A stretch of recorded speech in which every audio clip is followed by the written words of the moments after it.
नमस्कार स्टूडेंट्स, हमारा प्रश्नावली 6.1 का तीसरा प्रश्न है कि एक वृत्त की त्रिज्या समान रूप से 3 सेंटीमीटर प्रति सेकंड की दर से बढ़ रही है। ज्ञात कीजिए वृत्त का क्षेत्रफल किस दर से बढ़ रहा है जब त्रिज्या 10 सेंटीमीटर है। तो इसकी त्रिज्या तो हमें दे रखी है 10 सेंटीमीटर और सेंटीमीटर पर सेकंड ये है त्रिज्या में परिवर्तन की दर। तो त्रिज्या होती है आर, तो डी आर बटा डी टी का जो मान है त्रिज्या में समय के सापेक्ष परिवर्तन की दर जो है वो है 3 सेंटीमीटर प्रति सेकंड। ज्ञात करनी है हमें क्षेत्रफल में परिवर्तन की दर। तो एक वृत्त का क्षेत्रफल क्या होगा जब उसकी त्रिज्या हो आर, तो पाई आर स्क्वायर। इसका हम टी के सापेक्ष अवकलन कर देते हैं, तो डी ए बटा डी टी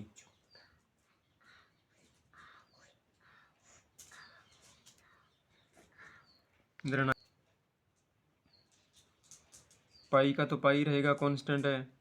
आर स्क्वायर का अवकलन करेंगे तो बन जाएगा 2r और आर का टी के सापेक्ष बनेगा डी आर बटा डी टी। अब हमें आर का मान पता है 10 है और डी आर बटा डी टी का मान है 3, तो ये वैल्यू हम इसमें पुट कर देंगे तो ये बन जाएगा पाई गुणा 2 गुणा 10 त्रिज्या का मान है और डी आर डी टी का मान है 3। तो 3 गुणा 2 हो जाएगा 6, 6 गुणा 10 हो जाएगा 60 सेमी स्क्वायर पर सेकंड, क्योंकि क्षेत्रफल का मात्रक सेंटीमीटर स्क्वायर होता है, समय का सेकंड। तो 60 सेमी स्क्वायर पर सेकंड हो जाएगा क्षेत्रफल में परिवर्तन की दर।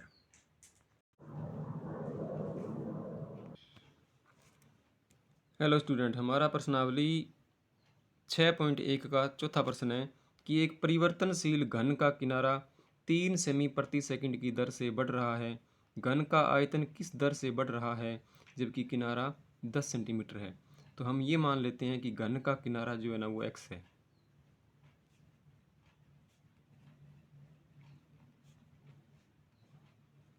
x सेंटीमीटर है। तो यहाँ पर घन की भुजा जब 10 सेंटीमीटर होगी, जब x का मान 10 होगा, तो उसके लिए हमें परिवर्तन की दर निकालनी है कि आयतन किस दर से परिवर्तित हो रहा है। और घन का जो किनारा है उसमें परिवर्तन की दर है 3 सेमी प्रति सेकंड। तो डी एक्स बटा डी टी घन में समय के सापेक्ष परिवर्तन की दर जो है वो है 3 सेंटीमीटर पर सेकंड। ज्ञात करनी हमें आयतन में परिवर्तन की दर। घन का जो आयतन होगा वो होगा, घन का आयतन v बराबर भुजा क्यूब यानी x की क्यूब। इसका t के सापेक्ष अवकलन कर दें तो ये बन जाएगा डी वी बटा में डी टी बराबर 3x क्यूब का करें तो बन जाएगा 3x स्क्वायर अवकलन हो गया और x का हो जाएगा डी एक्स बटा में डी टी। अब हमारे पास में घन की भुजा तो है 3, घन की भुजा हमारे पास में है 10, तो 3 गुणा 10 की स्क्वायर और डी एक्स डी टी का मान है 3। 10 की स्क्वायर हो जाएगी 100, 100 गुणा 3 हो जाएगा 300 और 300 गुणा 3 हो जाएगा 900। तो इसमें आयतन की परिवर्तन की दर जो है वो 900 घन सेमी प्रति सेकंड है। मात्रक यहाँ से आएगा, आयतन का मात्रक घन सेमी, समय का मात्रक समय टी हो एस हो गया, टी का मात्रक, तो 900 घन सेमी प्रति सेकंड।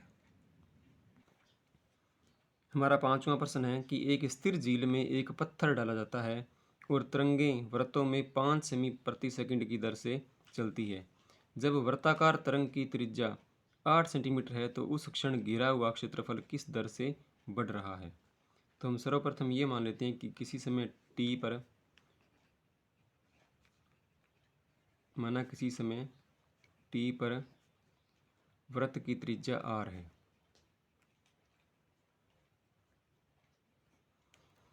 तो वृत्त की त्रिज्या जो है वो 5 सेंटीमीटर प्रति सेकंड की दर से चलती है। तो यहाँ पर वृत्त की त्रिज्या में परिवर्तन जो हो रहा है वो 5 सेमी प्रति सेकंड हो रहा है। तो डी आर बटा डी टी का जो मान है वो है 5 सेमी प्रति सेकंड। और जब इस वृत्त की त्रिज्या जो है वो 8 सेंटीमीटर होगी तो हमें क्षेत्रफल किस दर से बढ़ रहा है वो ज्ञात करना है, यानी क्षेत्रफल में परिवर्तन की दर ज्ञात करनी है। तो एक वृत्त का क्षेत्रफल होता है पाई आर स्क्वायर। इसका हम टी के सापेक्ष अवकलन करें तो डी ए बटा में डी टी।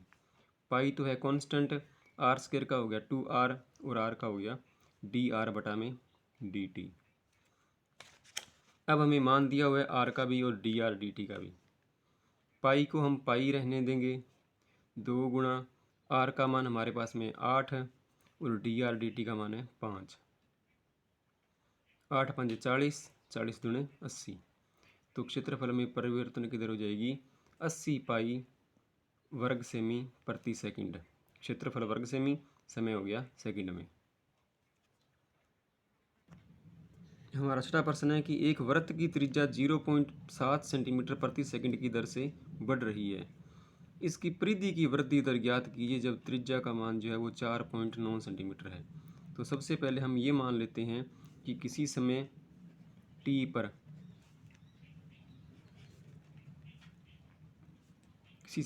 पर वृत्त की त्रिज्या r है। तो डी आर बटा डी टी त्रिज्या में परिवर्तन की दर है 0.7 सेमी प्रति सेकंड। और जब इसकी त्रिज्या होगी 4 सेंटीमीटर, 4.9 सेमी, तो हमें इसकी परिधि में परिवर्तन निकालना है। तो एक वृत्त की परिधि क्या होती है, इसकी परिधि को हम सी मान लेते हैं। वृत्त की परिधि वैसे होती तो परिधि को सी मान लो, तो सी का मान हो जाएगा 2 पाई आर। इसका अवकलन करें टी के सापेक्ष तो डी सी बटा में डी टी। 2 कांस्टेंट है, पाई भी कांस्टेंट है, आर का अवकलन हो जाएगा डी आर बटा में डी टी। अब हमें डी आर डी टी का मान दिया हुआ है और आर का मान भी दे रखा है।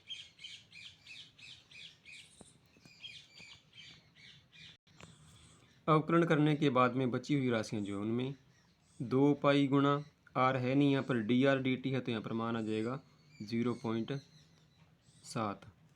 0.7 का 2 से गुणा कर देंगे तो बन जाएगा 1.4 पाई, परिधि का मात्रक हो जाएगा सेंटीमीटर प्रति सेकंड। तो ये 1.4 सेंटीमीटर प्रति सेकंड हो गई इसमें वृद्धि दर उसकी। अगर त्रिज्या 0.7 सेंटीमीटर पर सेकंड की दर से बढ़ रही है तो परिधि में वृद्धि की दर 1.4 पाई सेंटीमीटर प्रति सेकंड हो जाएगी।